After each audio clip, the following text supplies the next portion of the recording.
Doctor Ashis কোনার এবং অবশ্যই অলোক ঘোষ এত সুন্দরভাবে বলেছেন। আমার বলার সুবিধাটা হচ্ছে, শেষ বক্তা হলে সুবিধা হচ্ছে সবই বলে দেওয়া হয়েছে, কিন্তু এখানে একটা চ্যালেঞ্জও আছে। চ্যালেঞ্জটা কেন? এখানে যারা ঋত্বিক ঘটকে কোট আনকোট পিএইচডি করেছে, মাস্টার্স করেছে, এরকম লোক সব বসে আছে। আবার এখানে অনেকেই রয়েছে, যেমন আমার ছোট্ট বোন সুন্দর আবৃত্তি করে, ক্লাস 9-এ পড়ে, ও বোধহয় ঋত্বিক ঘটকের একটা ছবিও দেখেনি। আমার কিন্তু এই সততাটাও ভালো লেগেছে। সুতরাং পিএইচডি মাস্টার্স লেভেল থেকে একেবারে মন্টেসরি অবধি যদি বলতে হয়, তাহলে কিন্তু চ্যালেঞ্জটা খুব কঠিন। এবং আমি যে বিষয়টা বেছে নিয়েছি সেটা তো কঠিন, এ বিষয়ে সন্দেহ নেই। এই বিষয়টা আমি বা কতদূর বলতে পারবো আমি নিজেই জানি না। তার কারণ আমার আজকে বলার বিষয়ের মধ্যে এমন কিছু প্রসঙ্গ আসবে, যুক্তি, তর্ক, দ্বন্দ্ব, দর্শন, চারটি শব্দই অত্যন্ত ভারী শব্দ। যুক্তি কাকে বলবো? কোনটা যুক্তি আর কোনটা যুক্তি নয়? একটা সময় ছিল তো পৃথিবীর চারিপাশে সূর্য ঘুরছে, তারও যুক্তি ছিল। আবার দেখতে পাবেন পরবর্তীকালে আমরা কোপার্নিকাস থেকে গ্যালিলিও থেকে শুরু করে একের পর এক সত্যাদ্রষ্টা, তারা আবার যুক্তি দিয়ে প্রমাণ করে দিয়েছে উল্টোটা। সুতরাং যুক্তি কিন্তু কখনো কখনো অবস্থার পরিপ্রেক্ষিতে যুক্তির পরিবর্তন হয়। আমার কাছে যেটা যুক্তিযুক্ত মনে হচ্ছে, আপনার কাছে নাও মনে হতে পারে। কিন্তু মুশকিল হচ্ছে মানব সভ্যতায় আমার যেটা যুক্তি মনে হচ্ছে সেই যুক্তিটাই অকাট্য, আর বাদবাকি যুক্তিগুলো যুক্তি নয়, এমন প্রবণতা রয়েছে। সাংবাদিকতা করি, আমি রাজনীতির মধ্যে ঢুকবো না, সচেতন ভাবেই ঢুকবো না, কিন্তু রাজনীতিতে তো তা বিলক্ষণ বুঝতে পারছেন। আবার তর্ক একটা সাংঘাতিক অস্ত্র। সক্রেটিস তর্ক করতেন, শ্রী শ্রী চৈতন্যদেবও তর্ক করতেন। তর্কযুদ্ধে সবচেয়ে বড় যারা জয়ী হয়েছে তাদের দুজনের বক্তব্য খুব পরিষ্কার কাছাকাছি, একজনের গ্রিক ভাষায় আরেকজনের বাংলা ভাষায়। সবশেষে সে বললো, আমি আপনার থেকে বেশি জানি। তার কারণ আপনি এটা জানেন না, আপনি অনেক কিছু জানেন না। আমি অন্তত এটা জানি যে আমি অনেক কিছু জানি না। সুতরাং তর্ক একটা বিষম বস্তু। এবার চলে আসে দ্বন্দ্ব। দ্বন্দ্ব মানে কি শুধুমাত্র রাজনৈতিক বা এলাকার দখলের লড়াই? তাত্ত্বিক দ্বন্দ্বও রয়েছে। এবং এই দাম্ভিক বস্তুবাদ না থাকলে তাহলে হয়তো আমাদের এই দর্শনটাই জন্ম নিত না। এরপরে শব্দটা তো দর্শন। আমার ছোটবেলা থেকে প্রশ্ন ছিল, পিএইচডিতে ডক্টর অফ ফিলোসফি বলে কেন? আসলে ফিলোসফি তো শুধুমাত্র দর্শন নয়, ফিলোসফি মানে তো জ্ঞান।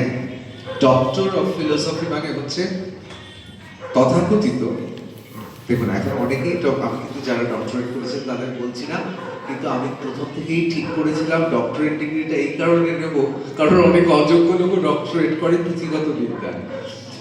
তা আগে বললে আমি বলতো, ভাই তুমি তো কিছু করোনি, এখন তাই ওটা পড়ে আমি বলি।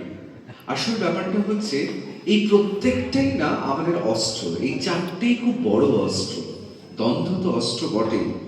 নিজের মধ্যে নিজের যদি দ্বন্দ্ব না থাকে, সে তো মানুষই নয়। আমি কোনটা ভালো কোনটা খারাপ, নিজের মধ্যে যদি নিজের প্রশ্ন না আসে, আমি যা করছি সেটাই ভালো, তাহলে তো সে স্বাভাবিক মানুষের মধ্যে পড়ে না।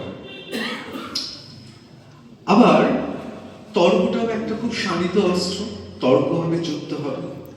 56 বছর ধরে উনি সাংবাদিকতা করছেন, মানে আমার যা বয়স তার থেকে অনেক বেশি ওনার সাংবাদিকতার বয়স। উনি যদি আমার সঙ্গে বক্তব্যের পরে আমায় বলেন, না ভাই তোমার এটা ঠিক হলো না, তখনই তো তর্কটা জমবে। থিসিস, অ্যান্টিথিসিস, সিনথেসিস, এর মধ্যেই তো এগোতে হবে। আমি খুব সংক্ষেপে বলবো, কারণ লিপিকা উনি এত পরিষ্কার, এত তথ্যগত আমাদের সমৃদ্ধ করলেন। আমি বরং একটু ইংরেজিতে যাকে বলে লাইটার মোড, একটু হালকা চালিয়ে বলি। আমি প্রথমে শিবানন্দদা আমার বলার আগে খুব সুন্দরভাবে একটা সেতু বন্ধন করেছেন। আমি সেই প্রশ্নেই আসছি। সত্যজিৎ রায়, ঋত্বিক ঘটক, মৃণাল সেন, বাঙালি বঙ্গবাসী, কলকাতাবাসী, ভারতবাসী এবং চলচ্চিত্রমোদীরা এক নিঃশ্বাসে তিনটে নাম বলে ফেলে: সত্যজিৎ রায়, ঋত্বিক ঘটক, মৃণাল সেন। এই তিনজন কি এক? উত্তর না, তিনজন পৃথক। কোথায় এই তিনজন এক? একটা বিষয়ে এক। এই তিনজনই একই সময় একই মহানগরীতে, এই তিন বিশ্ব বরেণ্য চলচ্চিত্রকার, তারা ছবি করেছেন। অথচ দেখুন কারোর সঙ্গে কারোর ছবির কোনো রকম ভাবে অনুকরণ ছিল না। দ্বন্দ্ব কি ছিল না? অবশ্যই ছিল। আপনারা অনেকেই জানেন, স্টেটসম্যান পত্রিকায় একবার আকাশ কুসুম বলে যে মৃণাল সেনের ছবি আছে, তারপরে সত্যজিৎ রায় এবং মৃণাল সেনের পত্রযুদ্ধ হয়েছিল। সে বিখ্যাত ঘটনা। রাজনৈতিক ক্ষেত্রে, দর্শনের ক্ষেত্রে সত্যজিৎ রায়, ঋত্বিক ঘটক, মৃণাল সেনের একটা মিল রয়েছে।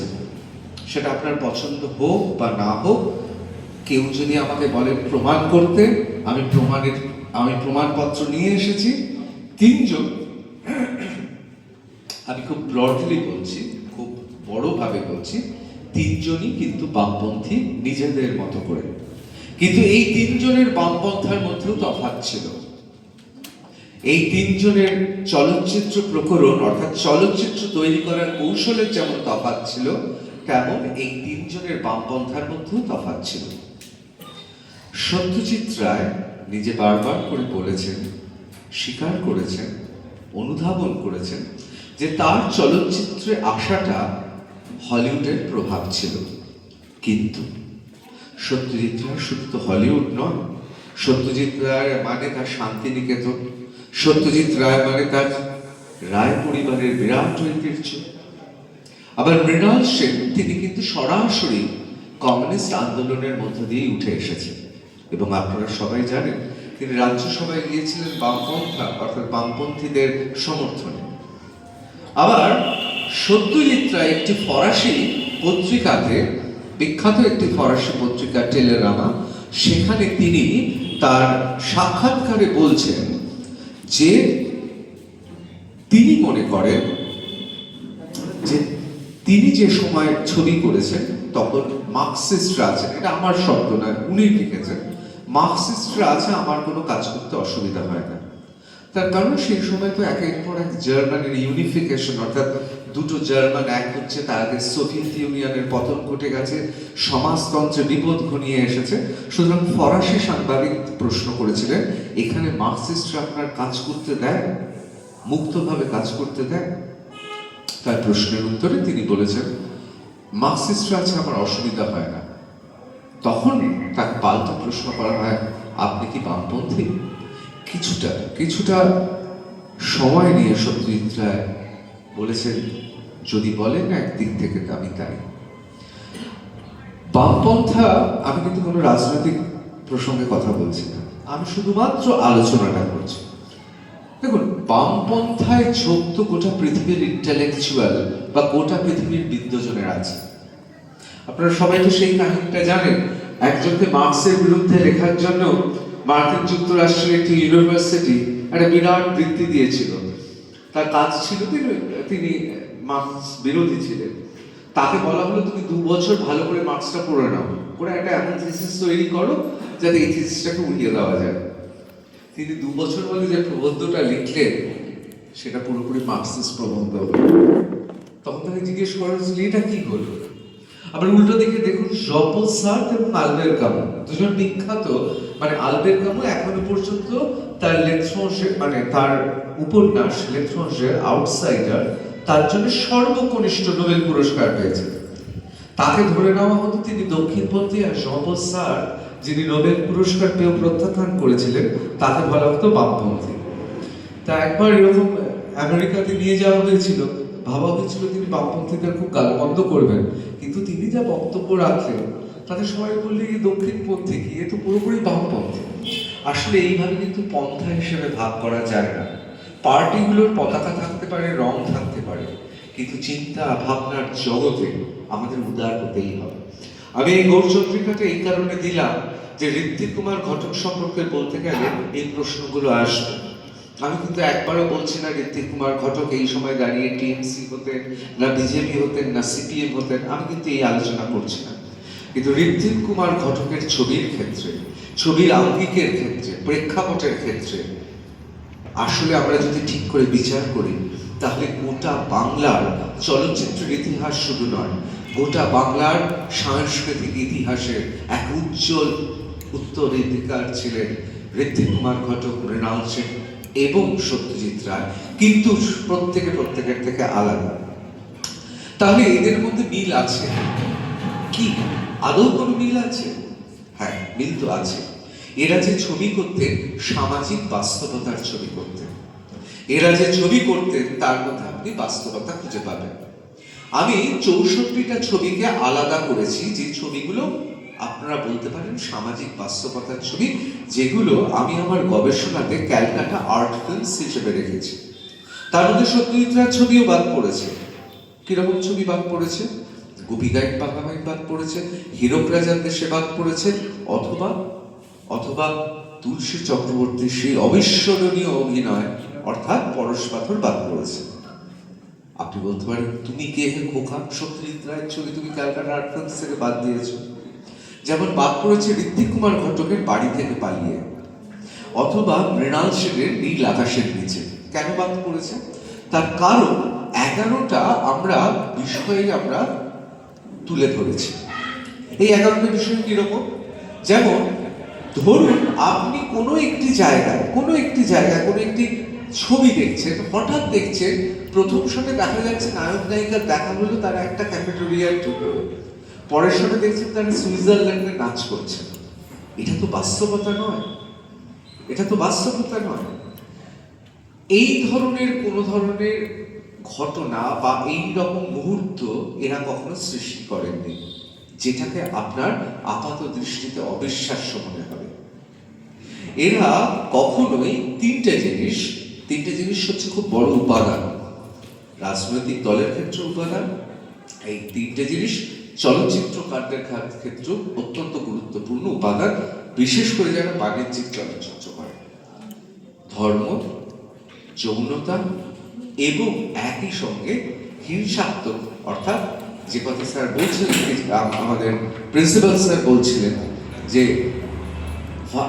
ভায়োলেন্স অর্থাৎ হিংস্রতা। এই তিনটে জিনিস বিরাট অস্ত্র। এই তিনটে অস্ত্র তারাই ব্যবহার করেন যারা বাণিজ্যিক ছবিতে অর্থাৎ বাণিজ্যিকভাবে সফল হতে চান। দেখুন, যে কোনো চলচ্চিত্রকারী চাইবেন তার তার ছবি যাতে গোটা পৃথিবী দেখে, সবার বাসনা। কিন্তু তাই বলে এমন কিছু করব, ধরুন আজকে আপনারা এই যে এতজন এখানে এসেছেন, এটা আরো বেশি ভিড় হয়ে যেত জানেন, যদি আমাদের মঙ্গলম থেকে, মানকর মঙ্গলম থেকে ঠিক করা হতো যে এখানে দুজন ফিল্ম স্টার এসে নাচ করবে। ভিড় হতো না, জায়গায় দিতে পারতেন না, এখানে হতোই না, মাঠে চলে যেতে হতো। হ্যাঁ, সেই জন্যে এরা রুচিটা খুব গুরুত্বপূর্ণ। এরা এদের মতো করে ছবি করেছে। এরা তিনজনই খুব সাহসী ছিলেন, কখনো মনে করেননি আমার ছবি চলবে কি চলবে না। 1992 সাল পর্যন্ত এই ধরনের ছবি হয়েছে। 64টা ছবিকে আমি বেঁচেছি। আমি বলছি না এটাই অভ্রান্ত, এটা কারোর ক্ষেত্রে 60 হতে পারে, কেউ হয়তো বলতে পারে না 90টা ছবি, তার মতো করে যুক্তিতে সে প্রমাণ করবে। এই তিনজনের মধ্যে আর কি কোনো তফাৎ ছিল? সত্যজিৎ রায়, আমি আগেই বলছিলাম যে তার মধ্যে হলিউডের প্রভাব তিনি নিজেই স্বীকার করেছেন। অবশ্য এই প্রভাব মানে সত্যজিৎ রায়ের প্রভাব আর আমার উপর প্রভাব, এর মধ্যে পার্থক্য আছে। সত্যজিৎ রায়ের প্রভাব মানে সত্যজিৎ রায় সেটা আয়ত্ত করে, সেটাকে ব্যাকরণটা জেনে ব্যাকরণগুলো ভেঙে নিজের স্বতন্ত্রভাবে কাজ করতে পেরেছেন বলে তিনি কিন্তু অস্কারে লাইফ টাইম অ্যাচিভমেন্ট দিতে বাধ্য হয়েছে। মৃণাল সেন, তার মধ্যে আমরা সবাই জানি রাশিয়ান এবং কিছুটা হলেও ফরাসি চলচ্চিত্রকারদের প্রভাব রয়েছে, বিশেষ করে নুভেল ভাগ অর্থাৎ নবতরঙ্গের ফরাসি ছবি গোদা, ত্রুফো, শাহরুল, রিভের এদের। আর ঋত্বিক কুমার ঘটক এখানেই বিস্ময়কর ঘটনা। ঋত্বিক কুমার ঘটক আমার কথা নয়, আমি কে বলার, আমি সত্যজিৎ রায়। তিনি ঋত্বিক ঘটকের ছবি সম্পর্কে ব্যাখ্যা করতে গিয়ে কি বলছেন, তিনি বলছেন, মানে ওনার পুরোটা তো বলতে পারবো না, ব্যারিটন ভয়েস আমার নয়। তিনি বলছেন আমাদের মধ্যে ঋত্বিক ছিল সবচেয়ে আলাদা। তার ছবিতে আশ্চর্যজনক ভাবে কোনো বিদেশি প্রভাব নেই, তার ছবি দেশজ। ঋত্বিক আমাদের থেকে অনেক বেশি ভারতীয়। কে বলছেন? সত্যজিৎ রায়। অর্থাৎ ঋত্বিক কুমার ঘটক এক অবিস্মরণীয় ঘটনা ঘটিয়েছেন, যার মধ্যে ভারতীয় ছবির সমস্ত উপাদান ছিল।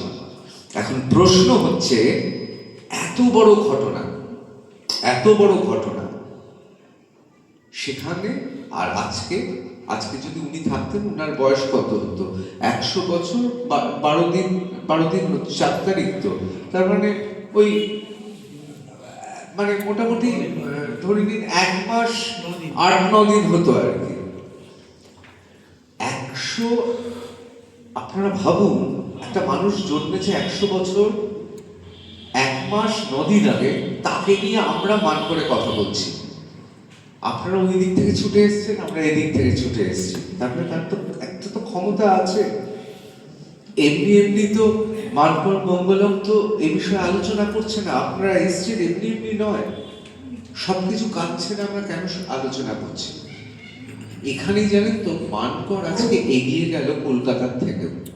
তার কারণ কলকাতাতে হয়েছে উদযাপন, কিন্তু নম করে ছেড়ে দেওয়া হয়েছে। আমি তো নিজেই আশ্চর্য হয়ে যাচ্ছি, কলকাতাতে তো আরো বড় হওয়া উচিত ছিল, আরো বড় কিছু হওয়া উচিত ছিল, হয়নি। আসলে ঋত্বিক কুমার ঘটক একটা দেশজ আর্ট তৈরি করতে পেরেছিলেন, যেটা জাপানে কুরোসাওয়া তৈরি করতে পেরেছিলেন। কুরোসাওয়ার ছবি যেমন জাপানিজ, লাস্ট সামুরাই থেকে শুরু করে মাদাদাও, অর্থাৎ ইংরেজি করলে দাঁড়ায় নট ইয়েট, এর মধ্যে না জাপানিজ দেশজ উপাদান যেমন রয়েছে, ঋত্বিক ঘটকের ছবির মধ্যে আশ্চর্যজনক ভাবে, আমি নই, আপনি নন, স্বয়ং সত্যজিৎ রায় বলছেন ঋত্বিক আমাদের সবার থেকে বেশি ভারতীয় দেশজ উপাদান তৈরি করতে পেরেছিল। এখন প্রশ্ন হচ্ছে, ঋত্বিক কুমার ঘটক এই দেশজ উপাদান তৈরি করতে পেরেছিলেন কেন? কেন সত্যজিৎ রায় বললেন এত বড় কথা? সত্যজিৎ রায়ের মতো ব্যক্তিত্ব, জেনে রাখবেন, কাউকে প্রশস্তি বাক্য বলার আগে, বিশেষ করে ঋত্বিক কুমার ঘটকের মতো চলচ্চিত্রকারকে বলার আগে নিশ্চয়ই উনি 10 বার 12 বার ভেবেছেন। উনি তো এ বিষয়ে কথা বলার জন্য আবেগে ভেসে গিয়ে প্রশংসাপত্র দেবেন না। তার কারণটা হচ্ছে, ঋত্বিক কুমার ঘটক আসলে বাংলা সংস্কৃতির ভূমিপুত্র। এ বিষয়ে ঋত্বিক ঘটক বহু যোজন এগিয়ে গেছে। কেন বলছি আমি খুব সংক্ষেপে বলবো। খুব সুন্দরভাবে আগের বক্তারা বলেছেন, আমার নতুন করে বলার দরকার নেই। পশ্চিম বাংলা নয়, ভারত ভাগ হয়েছে। ভারত ভাগ হয়েছে ধর্মের ভিত্তিতে, ধর্মের ভিত্তিতে এই উপমহাদেশ ভাগ হয়েছে। এটা পূর্ব পাকিস্তান এবং পশ্চিম পাকিস্তানের অজ্ঞতা এবং অমানবিকতা, যে তারা ধর্মকে প্রাধান্য দিয়েছে। ভারতবর্ষের ঔদার্য, যে ভারতবর্ষ গণতান্ত্রিক ধর্মনিরপেক্ষ হিসেবে আত্মপ্রকাশ করেছে। কিন্তু এই যে দেশ ভাগের যন্ত্রণা, একজন সাহেব সারা রাত দামি স্কচকে সকালবেলায় এসে ম্যাপের উপর এঁকে দিলেন, ভারত ভাগ হয়ে গেল, দুটো দেশ ভাগ হয়ে গেল। আসলে অনেক পরিবার, অনেক মানুষ, তাদের বাস্তুভিটে সমস্ত কিছু ছিন্ন বিচ্ছিন্ন হয়ে গেল, রক্তাক্ত হয়ে গেল, রক্তাক্ত হয়ে গেল। ঠিক তারপর কি হলো? দেখুন, এটা তো বলতে কোনো অস্বীকার করার কোনো জায়গা নেই। যে পরিমাণের মানুষ খুন হয়েছে, যে পরিমাণের গণহত্যা হয়েছে, যে পরিমাণের গণধর্ষণ হয়েছে, একমাত্র নাৎসি নাৎসিদের ধ্বংসের সঙ্গেই তার তুলনা চলে। কিন্তু এই ছিন্নমূল মানুষগুলো যখন এখানে এলো, তখন কেন অন্য কিছু তো হতে পারত। তখন বামপন্থা বা উদ্বাস্তু আন্দোলন এতটাই তীব্র হয়ে উঠল যে সাংস্কৃতিক ক্ষেত্রে বলুন, গানের ক্ষেত্রে বলুন, বেঙ্গল আর্ট ফর্মের ক্ষেত্রে বলুন, মানে আঁকার ক্ষেত্রে বলুন, স্থাপত্যের ক্ষেত্রে বলুন, তখন একটা উদার আন্তর্জাতিকবাদ রয়েছে। এই যে উদার আন্তর্জাতিকবাদ, এরও জন্ম কিন্তু আরো আগে, অর্থাৎ দ্বিতীয় বিশ্বযুদ্ধ, প্রথম বিশ্বযুদ্ধ থেকেই বাঙালি বিদ্বজনেরা বুঝতে পারছিল একটা ঘন কালো মেঘ ঢেকে দেবে গোটা পৃথিবী। আপনারা সবাই জানেন তারাশঙ্কর বন্দ্যোপাধ্যায়, তাকে সভাপতি করে ফ্যাসিবাদী লেখক গোষ্ঠী তৈরি হলো। এই ফ্যাসিবাদী লেখক গোষ্ঠী শুধু বাংলার সাহিত্য জগতে নয়, বাংলার আঁকায়, যে কারণে বেঙ্গল আর্ট ফর্ম তৈরি হলো, তার মধ্যে যেমন দেশজ উপাদান রয়েছে, মানে নন্দলাল বসু বা যামিনী রায়ের দেশজ যেমন রয়েছে, তেমন রামকিঙ্কর বেজের মতো মানুষ, তাদেরও ছায়া রয়েছে, ঐতিহ্য রয়েছে। আমাদের সাহিত্যে মানিক বন্দ্যোপাধ্যায়, আমি তারাশঙ্কর বন্দ্যোপাধ্যায় থেকে মানিক বন্দ্যোপাধ্যায় অব্দি দুজন বিভক্ত বাংলার অধ্যাপক আছে না, বেশি বলছি না, একের পর এক এমন সমস্ত উপন্যাস কাহিনী তৈরি হলো যেগুলো ইন আ ট্রু সেন্স প্রগতিশীল। এবং সেই প্রেক্ষাপটে দাঁড়িয়ে বাংলার চলচ্চিত্র পাচ্ছিল না তাল মেলাতে পারছিল না। আর সেই জন্য বাংলার চলচ্চিত্র সত্যজিৎ রায়, ঋত্বিক ঘটক, মৃণাল সেনের হাতে উঠল। দেখুন, পথের পাঁচালী 1956 সালে কান চলচ্চিত্র উৎসবে বেস্ট হিউম্যান ডকুমেন্ট পেল, অর্থাৎ মানবিকতা, সেরা মানবিকতার দলিল, এই তকমা পেল। কিন্তু তার আগে 1950 সালে নিমাই ঘোষের ছিন্নমূল, অসাধারণ ছবি, যেই ছবিতে কাজ করছেন বিজন ভট্টাচার্য, যেই ছবিতে কাজ করেছেন স্বয়ং ঋত্বিক কুমার ঘটক, 1950 সালে কিন্তু জয়যাত্রা শুরু হয়ে গিয়েছে। কিন্তু ওই আমরা ছোটবেলায় পড়েছি না যে একটা বিশেষ তাপের অঙ্ক থাকে, তাতে গলে, অর্থাৎ যে ল্যাটিন হিটটা থাকে, মানে লিন তাপটা থাকে এবং তাপাঙ্ক থাকে। তো মানে একটা জিনিস তো দুম করে ভাঙে না, বা একটা বরফ হঠাৎ গলে না, গলতে গলতে গলতে একটা পর্যায়ে এসে গলে। 1956 সালে মে মাসে পথের পাঁচালী কান চলচ্চিত্র উৎসবের জয় তিলকটা হচ্ছে সেই মুহূর্ত যখন বাংলা ছবি তথা ভারতীয় ছবি বিশ্বমানের গিয়ে পৌঁছালো। কিন্তু তার আগে অনেক কাজ হচ্ছে। তার আগে নিচাঘর বলে ছবি কান চলচ্চিত্র উৎসবে দেখানো হয়েছে। বিমল রায় একের পর এক ছবি করছেন এবং বিমল রায়ের ছবিগুলো গোটা ভারত দেখছে। তার আগে 1950 সালে শুরু হয়ে গেছে, ছিন্নমূল হয়েছে। ছিন্নমূলের মধ্যে কোথাও যেন ঋত্বিক কুমার ঘটক খুঁজে পেলেন, তার যুক্তি, তার তর্ক, তার দ্বন্দ্ব, তার দর্শন যেন খুঁজে পেলেন। নিমাই ঘোষের পরবর্তীকালে 1952 সালে নাগরিক ছবি শুরু করলেন এক অভিনব কায়দায় ঋত্বিক কুমার ঘটক। সে কায়দাটা হচ্ছে সবাই প্রডিউসার, প্রযোজক, অর্থাৎ যিনি লাইটম্যান তিনিও প্রযোজক, যিনি ক্যামেরা করছেন তিনিও প্রযোজক, যারা অভিনয় করছে তারাও প্রযোজক, অর্থাৎ কোঅপারেটিভ করে ছবি হলো। কিন্তু 1952 সালে এই ছবি নাগরিক যদি মুক্তি পেত, তাহলে বাংলার চলচ্চিত্র ইতিহাসে, ভারতের চলচ্চিত্রের ইতিহাসে প্রথম ভারতীয় চলচ্চিত্রকার যিনি এই নবযুগের সূচনা করলেন, তাহলে হয়তো রায়মশাই হতেন না, হতেন স্বয়ং ঋত্বিক কুমার ঘটক। এখনো ফিল্ম ইন্ডাস্ট্রিতে যেরকম চলে, সেই সময় এরকম মৌরসী পাট্টা চলতো। এইরকম ভাবে কোনো ছবি, আমি আজকে যে সংস্থার চেয়ারম্যান, নির্বাচিত চেয়ারম্যান, সেই সংস্থা এই ধরনের ছবিকে আটকে দিল, অর্থাৎ ইস্টার্ন ইন্ডিয়ান মোশন পিকচার্স বলল না, এই কি হয় নাকি, এতজন প্রযোজক, এ কি ছেলে খেলা, ছবি আটকে গেল। এই ছবি পরবর্তীকালে মুক্তি পেল কবে? ঋত্বিক কুমার ঘটকের মৃত্যুর পর, অর্থাৎ আজীবন ঋত্বিক কুমার ঘটক নাগরিক ছবি মুক্তিই দিতে পারেননি। কিন্তু ইতিহাস যদি লিখতে হয়, তাহলে নাগরিক খুব গুরুত্বপূর্ণ ছবি। নাগরিক, সুবর্ণরেখা, কমল কোমল গান্ধার, মেঘে ঢাকা তারা, প্রত্যেকটা ছবি গুরুত্বপূর্ণ এবং যুক্তিতর্ক গল্পকে ছবি না বলে আমার মনে হয় সেটা একটা তার ঋত্বিক কুমার ঘটকের দর্শনের থিসিস বলা যেতে পারে। অর্থাৎ ঋত্বিক কুমার ঘটক তার জীবনের সায়ান্নে এসে বুঝেছিলেন এবার আমার যাওয়ার পালা হলো, এবার আমি আমার শেষ কথাগুলো বলে যাব যুক্তিতর্ক গল্পে। একই জিনিস কিন্তু সত্যজিৎ রায়, ভেবে দেখুন, আগন্তুকে সত্যজিৎ রায় আসলে বলে যেতে চেয়েছিলেন আমি সেই আগন্তুক, আমি সেই সোশ্যাল অ্যানথ্রোপোলজিস্ট, আমি সেই বাঙালি যে বহুদূর থেকে সে আবার বাংলাকে দেখছি, আমি কুপমণ্ডুক নয়।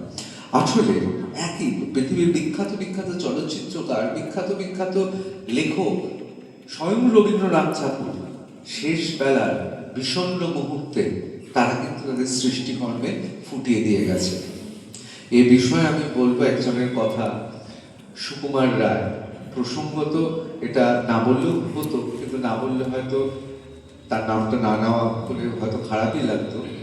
সুকুমার রায়ের আবলদা বলে সবকটা তো খুব মজার, মানে কুমড়ো পটাশ রয়েছে, সবাই আছে। শেষ কবিতাটা পড়বেন আবলদা বলের দেশে।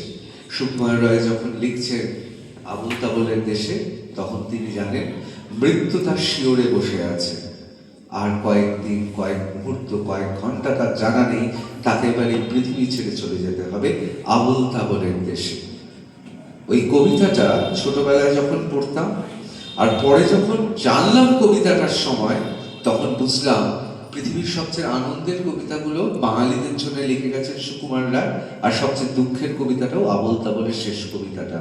একবার বাড়িতে গিয়ে পড়বেন, যারা পড়েননি অনেকেই জানেন, একবার পড়বেন, দেখবেন শেষ মুহূর্তের কথাগুলো বলে গেছে। আমি এবার ফিরে আসি আমার আলোচনার বিষয়। আমার আলোচনার বিষয়টা তাহলে কি? যুক্তি, তর্ক, দর্শন এবং অবশ্যই তার মধ্যে দ্বন্দ্ব আছে। ঋত্বিক কুমার ঘটকের সমস্ত, আমি একটা প্রশ্ন ছেড়ে গিয়েছি যে দেশজ যে শিল্প ঋত্বিক কুমার ঘটক, আমি ওখানে ওই জায়গাটা ছেড়ে গেছি, আমি আবার এই উত্তরে আসছি। তার মানেটা কি হচ্ছে, ঋত্বিক কুমার ঘটক এমন প্রক্রিয়ায় ছবি তৈরি করেছেন বা এই ছবিগুলো উঠে এসেছে, তার পেছনে ওই ফ্যাসিবাদী বিরোধী লেখক গোষ্ঠী তাদের ঐতিহ্য কাজ করেছে, দেশ বিভাগ কাজ করেছে, আর কি কাজ করেছে, বেঙ্গলে যে নিউ আর্ট ফর্ম তৈরি হলো, অর্থাৎ বাংলার পেইন্টিং, বাংলার স্থাপত্য, বাংলার নাটক, এবং তার আগে নিমাই ঘোষের 1950 সালে ছিন্নমূল, অর্থাৎ ওখান থেকে যারা ছিন্নমূল হয়ে এখানে আসছেন। এখন প্রশ্ন হচ্ছে, এর মধ্যে আর ঋত্বিক কুমার ঘটকের মধ্যে সেতু বন্ধন করেছে একটা অত্যন্ত গুরুত্বপূর্ণ সংস্থা, তার নাম IPTA, Indian People's Theatre Association. IPTA কি করলো? IPTA তে ঋত্বিক কুমার ঘটক 1948 সালে যখন সরাসরি কলকাতায় চলে আসে, এসেই IPTA তে চলে এলেন এবং IPTA তে তিনি সম্পৃক্ত হলেন। এই IPTA তে তখন দুটো স্কুল অফ থটস ছিল, আপনারা অনেকেই শুনে থাকবেন, হেমাঙ্গ বিশ্বাস বিখ্যাত সুরকার এবং সলিল চৌধুরী, তাদের মধ্যে নাকি তীব্র মতবিরোধ হয়েছিল। কেন হয়েছিল? তার কারণ IPTA বলেছিল যে মানুষের কাছে পৌঁছে দিতে হবে, তাদের কথা বলতে হবে, তাদের জাগ্রত করতে হবে। এবং সেখানে সলিল চৌধুরী বললেন আমি অর্কেস্ট্রেশন করব, অর্থাৎ বিদেশি বিভিন্ন মিউজিক বাদ্যযন্ত্র নিয়ে এসে আমি তাদের রক্তে দোলা দেব। এগুলো দেখছেন তো, হেমন্ত মুখোপাধ্যায়ের গান, ধরুন বিভিন্ন গান, রানার চলেছে থেকে শুরু করে একের পর এক কোনো এক গায়ের বধূ, এখানে অর্কেস্ট্রেশন আছে। হেমাঙ্গ বিশ্বাস বললেন না, আমি মাটির সোদা বন্ধু, আমি দেশজ উপাদান নিয়ে চলব। দুটো স্কুল অফ থটস আমাদের সঙ্গীতে, আমাদের মিউজিকে আছে। এবার ফিরে আসি, IPTA তে নিজেকে সম্পৃক্ত করলেন, কমিউনিস্ট পার্টির সঙ্গে তার সম্পর্ক আরো ঘন হলো। তিনি একটা থিসিস লিখলেন, যেটা আপনারা জানেন যে বুদ্ধদেব ভট্টাচার্য তিনি সেই থিসিসটা আবার পাবলিশ করেছিলেন তার সময়। সেটা হচ্ছে অন কালচারাল ফ্রন্ট, অর্থাৎ সাংস্কৃতিক ক্ষেত্রে কি হওয়া উচিত একজন সাংস্কৃতিক কর্মী। এইভাবে নিজের ফরমেটিভ পিরিয়ড অর্থাৎ তৈরি হওয়ার সময় নিজেকে তৈরি করছেন ঋত্বিক কুমার ঘটক। এবং আইপিটিএ একটা কথা বলেছিল, যেটা সত্যজিৎ রায়, ঋত্বিক ঘটক, মৃণাল সেন থেকে শুরু করে তারপরে নবেন্দু চট্টোপাধ্যায়, উৎপলেন্দু চক্রবর্তী, পূর্ণেন্দু পত্রী থেকে শুরু করে, উৎপল দত্ত থেকে শুরু করে, অপর্ণা সেন থেকে শুরু করে, এ অপর্ণা সেন ওই অপর্ণা সেন কিন্তু আলাদা এক ব্যক্তি হতে পারে, 1992 সালের আগের অপর্ণা সেন বলছি, থেকে শুরু করে বুদ্ধদেব দাশগুপ্ত, গৌতম ঘোষ, তারা কি করলেন? তারা আইপিজি এর কথাটাই মানলেন, বললেন নিটোল গল্প বলতে হবে। মৃণাল সেনের 3-4টে ছবি ছেড়ে দিন, জেনেসিস এবং আরো 2টো ছবি ছেড়ে দিন, ভুবন সোমের মতো সবকিছু করে একটা নিটোল গল্প বলতে হবে। এই গল্পটা কিন্তু নিটোল গল্প প্রত্যেকে বলছে, যে কারণে আপনারা দেখবেন 22শে শ্রাবণ থেকে শুরু করে, 22শে শ্রাবণের সঙ্গে তো মানকর সম্পৃক্ত, এটা আমার সৌভাগ্য। আজকে শিবানন্দদা আস্তে আস্তে আমাদের বলছিলেন তাল গাছগুলো কেটে ফেলা হয়েছে, কিন্তু বলছিলেন আমার তখন চোখে চলে যাচ্ছে সেই ছবিটা, যেভাবে ক্যামেরা এগিয়ে চলেছে। তাহলে কি করলেন? নিটোল গল্প বললেন। ঋত্বিক কুমার ঘটক কিন্তু নিটোল গল্প বলেছেন, এবং ঋত্বিক কুমার ঘটককে অনেকে, আমি সবকটা ছবির মধ্যে যাচ্ছি না, অনেকে বলেন ঋত্বিক কুমার ঘটক সত্যজিৎ রায়, মৃণাল সেনের মধ্যে আরেকটা তফাৎ, সেটা হচ্ছে ঋত্বিক কুমার ঘটক কখনো কখনো খুব মেলোড্রামাটিক অর্থাৎ অধিনাটকীয়তায় বিশ্বাস করে। অনেকে বলেন ঋত্বিক কুমার ঘটকের সিনেমাটোগ্রাফি অর্থাৎ ওয়ার্ক অফ সিনেমাটোগ্রাফি, আমি আলোকচিত্রে শুধু বলছি না, ফরাসি ভাষায় সিনেমাটোগ্রাফি মানে গোটা ওয়ার্ক অফ সিনেমাটোগ্রাফিটা বলে যে একবার উঠছে একবার নামছে, একবার উঠছে একবার নামছে। আমার প্রশ্ন হচ্ছে, মানুষেরও তো তাই হয়, একবার নিঃশ্বাস নিয়ে একবার প্রশ্বাস ছাড়ি। আমি যদি সবসময় কথা বলি আর যদি কথা না বলি, তাহলে ওই স্তব্ধতা, সেটা তো আলাদা একটা ব্যক্তি, আলাদা একটা অনুরণন তুলতে পারে আমার মনের মধ্যে বা যে শুনছে তার দিকে। ঠিক সেরকম ভাবে অযান্ত্রিক থেকে শুরু করে বিভিন্ন জায়গায় অনেকে এরকম আছেন, দেখবেন বলে এই তো উঠলো আবার নেমে গেল, আবার উঠছে নামছে। অনেকে বলছে কি মেলোড্রামাটিক, কেন নদীর চরে হঠাৎ একজন ছৌ নাচের লোক চলে এলো কেন? এই তো মেলোড্রামা। আসলে ঋত্বিক কুমার ঘটককে যেটা আমরা মেলোড্রামা বলছি, এটার জন্ম তো বাংলায়। যাত্রা, চারণ কবির গান, কবির লড়াই, সবকিছুতেই তো মেলোড্রামা থাকতেই হবে। সেই জন্য অনেকে বলেন, বা আমরা এইভাবে ভাবতে পারি, আসলে দেশজ উপায়ে যদি চলচ্চিত্রকে চলচ্চিত্রায়িত করতে হয়, তাহলে বাংলা আর্টের অন্যতম অঙ্গই হচ্ছে ঋত্বিক কুমার ঘটকের মেলোড্রামা। এবার চলে আসি ঋত্বিক কুমার ঘটকের ছবির যন্ত্রণা। দেখুন, দ্বন্দ্ব তো ঋত্বিক কুমার ঘটকের মধ্যে রয়েছে, সেই দ্বন্দ্বটা আজকে পরিষ্কার হয়ে যায়। ঋত্বিক কুমার ঘটক, সুনীল গাঙ্গুলি ছাড়া আর বাদ বাকি যারা আছেন, কেউ কখনো উচ্চারণও করতে চাননি বা নীরবে উচ্চারণ করেছে এমন ভাবে না, মানে বলাও হলো আবার বলাও হলো না, সেটা হচ্ছে এত গণহত্যা গণধর্ষণ হয়েছে ও দেশে। ঋত্বিক কুমার ঘটকের ছবিতে আছে? নেই। ঋত্বিক কুমার ঘটকের ছবিতে আছে আফটার ম্যাথ অফ পার্টিশন, অর্থাৎ এই পার্টিশনের পরবর্তী অবস্থার যন্ত্রণা, ওই যন্ত্রণার কথা কিন্তু নেই। এখন প্রশ্ন হচ্ছে, ঋত্বিক কুমার আপনি একজন সৎ চলচ্চিত্রকার, ঋত্বিক কুমার ঘটক আপনি সত্যদ্রষ্টা, ঋত্বিক কুমার ঘটক আপনি যন্ত্রণায় কাতরাচ্ছেন, কিন্তু আপনি ওই সত্যটা কেন তুলে ধরলেন না? এক্ষেত্রে দুটো জায়গা রয়েছে। এক হচ্ছে তিনি যে বামপন্থায় বিশ্বাস করতেন, সেই বামপন্থায় তিনি জানেন তিনি তার ছবিতে যদি ওই প্রসঙ্গকে বারবার তুলে আনেন বা ওই প্রসঙ্গকে জোর দেন, তাহলে যে মতবাদে তিনি বিশ্বাস করেন সেই মতবাদের রাজনৈতিক প্রভাব, নেতিবাচক প্রভাব পড়বে, এবং তিনি হয়তো সাংস্কৃতিক কর্মী হিসেবে তার যে চলচ্চিত্রের সত্য দ্রষ্টা, তাকে সেখানে সরিয়ে বলেছেন না, এখানে আমায় দায়িত্বপূর্ণ হতে হবে। দ্বিতীয় ব্যাপার যেটা খুব গুরুত্বপূর্ণ, সেটা হচ্ছে এই দ্বন্দ্বটা তো তার মধ্যে ছিল, কিন্তু অনেক সত্য তিনি বলে যাননি, এই লেখার জবাব রয়েছে। তার প্রবন্ধের মধ্যে বলে গেছেন, কে বলেছে একজন চলচ্চিত্রকারকে প্রবন্ধ লেখক বা গবেষকের মতো সবকিছু সত্য তুলে ধরতে হবে? সত্য আমি ততটুকুই ধরবো যতটুকু শিল্পসম্মত। এটাই তো একজন চলচ্চিত্রকারের কাজ। সুতরাং দ্বন্দ্ব ঋত্বিক ঘটকের মধ্যে ছিল। ঋত্বিক ঘটক আজীবন একই দর্শনে বিশ্বাস করেছেন, এই বিষয়েও কোনো সন্দেহ নেই। প্রশ্ন হলো এবার তার যুক্তি। ঋত্বিক কুমার ঘটক তিনি তার জীবনে বিভিন্ন সময় বিভিন্ন যুক্তি খাটিয়ে যে ছবিগুলো করে গিয়েছেন, সে ছবিগুলো কি পরিস্থিতিতে করেছে বুঝতে হবে। ঋত্বিক ঘটক এক প্রযোজককে বললেন, আমি আপনার গল্পে আমি ছবি করব। গল্পটা অত্যন্ত অখাদ্য। সেই গল্পটা একটি বলিউডের মানে মুম্বাইয়ের ছবির নকল। তিনি তো ঋত্বিক ঘটককে বললেন, দেখো এই ভাই আমার গল্প, এই গল্পটা তোমায় করতে হবে। ঋত্বিক ঘটক সেই গল্প নিলেন। আমি বলছি এমন একটা ছবি, যে ছবির নাম ধরে নিন সুবর্ণরেখা। তার গল্প নিলেন, সবকিছু করলেন, কিন্তু নিজের ছবিটা করলেন। আপনারা দেখবেন ঋত্বিক কুমারের ঘটকের অনেক গল্পে ঋত্বিক কুমার ঘটক প্রযোজকের নাম লিখতে বাধ্য হয়েছে, তার কারণ প্রযোজকের গল্পে হয়েছে।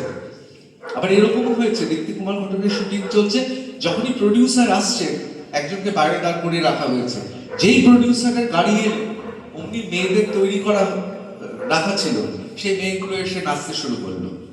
প্রযোজক এলো, নাচটা দেখলো, শুটও হলো, প্রযোজক চলে গেল, ওটা ফেলে দিল, আবার শুরু হলো কাজ। মানে প্রযোজককে রাখতে হবে যে আমার ছবিতে নাচ আছে, গান আছে। এই পরিস্থিতিতে তো মানুষটা কাজ করেছে, এটাও ভাবতে হবে। দেখুন ঋত্বিক কুমার ঘটককে আমি ছোটবেলাতে ঋত্বিক কুমার ঘটকের নাম, ধরুন আমার বাড়িতে বাবা দেখছেন, আমি প্রথম কবে আকর্ষিত হলাম, যবে আমি ক্লাস 7-এ জানলাম ঋত্বিক কুমার ঘটক বলে একজন খুব প্রতিভাবান চলচ্চিত্রকার আছেন, যার ছবি আমাদের বাড়িতেও দেখেছি, অত মন দিয়ে তখনও দেখিনি। কিন্তু যেটা খুব আকর্ষিত, তিনি মদ খেতে খেতে দেবদাসের মতো তিনি মারা গেছেন। এই ঋত্বিক কুমার ঘটক কিন্তু মদ্যপানের বিরুদ্ধে ছিলেন। এই যে আমাদের এখানে যে ফিল্ম সিনে গিল্ড আছে, মানে যেটা ওয়ার্কার্স গিল্ড, সেখানে ঋত্বিক কুমার ঘটকের প্রতিবাদ চিঠি আছে, যে টালিগঞ্জের স্টুডিওর মধ্যে কেউ মদ্যপান করতে পারবে না, ঋত্বিক ঘটক প্রতিবাদ করেছিলেন। অর্থাৎ একসময় ঋত্বিক কুমার ঘটক মদ্যপান বিরোধী ছিলেন, কার্যত স্টুডিওতে কাউকে মদ্যপান করতে দিতেন না। কিন্তু দেখুন, এটা তো একটা মানুষের কাজের আলোচনা হতে পারে না, তার তো যন্ত্রণা ছিল। তিনি তো যে সম্মান, যে পুরস্কার, ঋত্বিক কুমার ঘটক কি ন্যাশনাল অ্যাওয়ার্ড পেয়েছেন? বারবার তার ডায়েরিতে লেখা ছিল, তিনি তার স্ত্রীকে লিখছেন, বুঝলেন এবার বোধহয় জাতীয় পুরস্কারটা আমিই পাচ্ছি।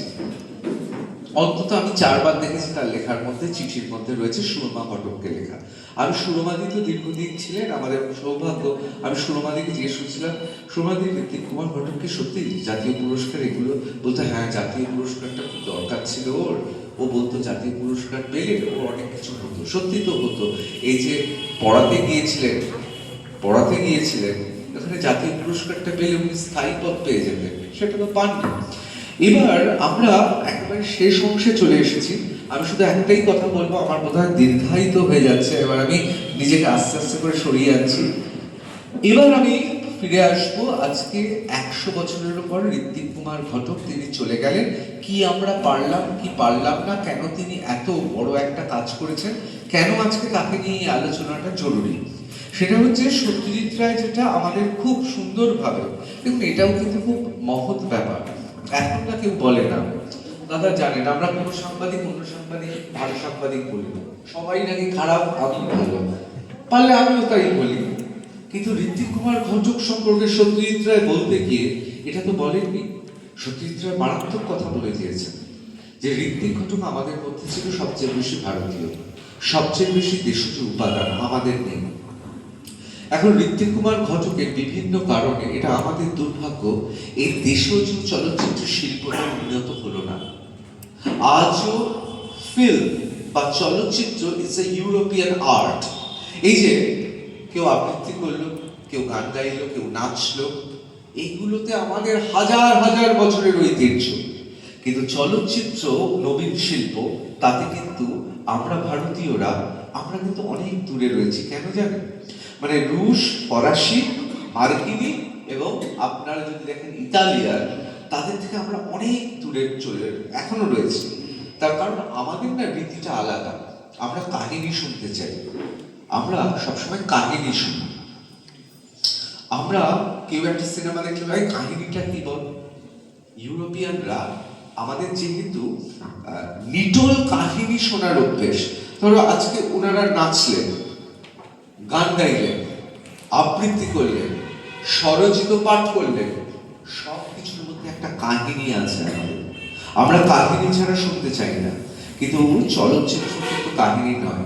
অনেকে ল্যাঙ্গুয়েজ অফ সিনেমা বলে, এখন সেটাও অনেকে বলেন না। তার কারণ চলচ্চিত্রের যে ভাষাটা আছে সেটা শুধু চলচ্চিত্রের ভাষা। আমি একটা ছোট্ট উদাহরণ দিচ্ছি, তারপরে আমি শেষ করে দেবো। চলচ্চিত্রের ভাষাটা কিরকম বলুন তো? আপনারা অনেকেই জানেন, আমার থেকে ভালো জানেন। তাও আমরা এখানে যেহেতু ক্লাস 9-এরও কিশোরী বলবো না যুবতী বলবো জানি না, হ্যাঁ ক্লাস 9-এরও মেয়ে রয়েছে। আবার ওখানে অর্থনীতিতে দ্বিতীয় বর্ষে পরে ও বললো কিশোরী, তাই আমি একটু গুলিয়ে গেল আর কি। তা ধরুন চলচ্চিত্রে কি হয়, ধরুন একটা আয়না রয়েছে, একটি মেয়ে আয়নার সামনে দাঁড়িয়ে চুল বাঁধছে। পরের শটে আমি লং শটে দেখালাম ওই দিক থেকে একজন বাইক নিয়ে আসছে। মানে ধরুন এই একটা জানলা, এখানে একটা আয়না রয়েছে, আয়নায় কেউ চুল বাঁধছে। দূর থেকে আমরা সাউন্ডে শুনলাম একটা বাইক আসছে। আমরা পরের শটে দেখলাম মেয়েটা কোনো রকমে চুলটাকে আয়ত্তে নিয়ে এসে সে জানলার দিকে ছুটে এলো। তারপরে শোনা দেখালাম যে বাইকটা আসছিল, যুবকটা বাইকের গতি ক্রমশ কমিয়ে দিল। এবার দেখলাম মেয়েটা নিচের দিকে তাকাচ্ছে, একটু লো অ্যাঙ্গেল শট। আর ছেলেটিকে আমরা দেখলাম ওপর থেকে, ছেলেটি দেখছে। এই মেয়েটি ছেলেটিকে দেখছে, ছেলেটি মেয়েকে দেখছে। তারপর একটু হেসে বেরিয়ে চলে গেল বাইক নিয়ে। মেয়েটি যত দূর চোখ যায় সে গ্রিলের মধ্যে মুখ বার করে দেখছে। একটা শটেও কিন্তু দুজনকে একসঙ্গে দেখা গেল। এবং এইটা যদি চিত্র পরিচালক হিসেবে বলেন, আমি এই দুটো আলাদাভাবেই শুট করব। কারণ মেয়েটির অংশ আলাদা শুট করব, ছেলেটির অংশ আলাদা শুট করব, জুড়ে দেব। ফিল্মই একমাত্র আর্ট পৃথিবীতে, যেই আর্টটা দুটো শটকে একবারও দুজনকে একসঙ্গে দেখাই। ওই যে কাশ্মীর কি কলির যে গানটা আছে ওখানে জানেন তো, নায়ক নায়িকা দুটো শট ছাড়া আলাদা শুট হয়েছে, তখন এ নেই আরেকটা ও নেই। কিন্তু ফিল্মই একমাত্র জায়গা যেখানে আমি দুজনকে দেখাচ্ছি না, শুট করছি আলাদা, কিন্তু আমার হৃদয়ের, আমার মস্তিষ্কের ভেতরে, হৃদয়ের মধ্যে এমন ব্যঞ্জনা তৈরি করে আমি ক্রিয়েট করে নিচ্ছি। এটা ফিল্ম ছাড়া তো আর কেউ পারে না, এটা ফিল্মই পারে একমাত্র। এখন প্রশ্ন হচ্ছে, ঋত্বিক কুমার ঘটক তার যুক্তি, তার তর্ক, তার দর্শন সমস্ত কিছু করে যাওয়ার পরেও ওই জায়গায় মরা নদী হয়ে থেকে গেল। মানে ওইটুকুই নদী হলো কেন? তার কারণ তার দেশজ চলচ্চিত্রের রীতি তিনি যেটা শুরু করেছিলেন সেটা কিন্তু আর এগোলো না। সত্যজিৎ রায় নিজে পরবর্তীকালে বলেছেন স্টেটসম্যান পত্রিকায় খুব দুঃখের সঙ্গে, ভারতীয় এবং বাঙালিরা ছবি বোঝে না।